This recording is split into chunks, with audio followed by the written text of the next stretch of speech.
From one iconic brand to another, except this one is doing well.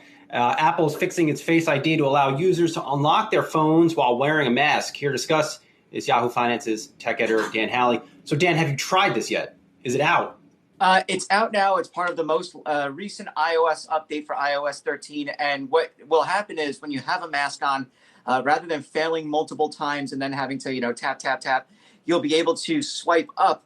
And then that will allow you to get to the automated digit type in. So basically, you'll just type in your numeric password, and then you'll be able to go into iOS no problem.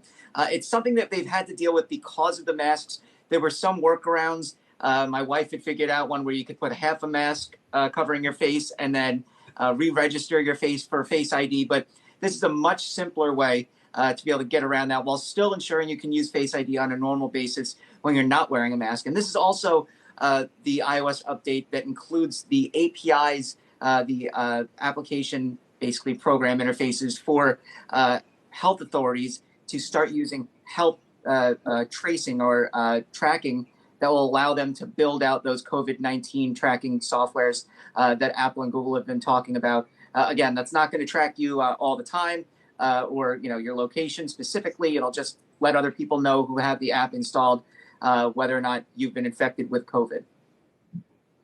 So I guess I had wishful thinking here, Dan, because I thought the fix would mean that it could still use Face ID while I was wearing my mask. But that's not the case here. You're saying we still need to put in our numerical password. Yeah, because if you had it so that you were still wearing the mask, it would be easier to dupe the Face ID technology. They don't want to do that. They want to make it so that it's basically remembers your face alone. If you then add the mask on top of that, you're messing with the depth sensing technology that they use for Face ID, and it just becomes kind of a mishmash of different photos or algorithms that they have saved for you. So it's just better off that they do it this way. Otherwise, you would never be able to use it when not wearing a mask. Dan, do you have your mask nearby? Try this thing out? I haven't tried it out yet.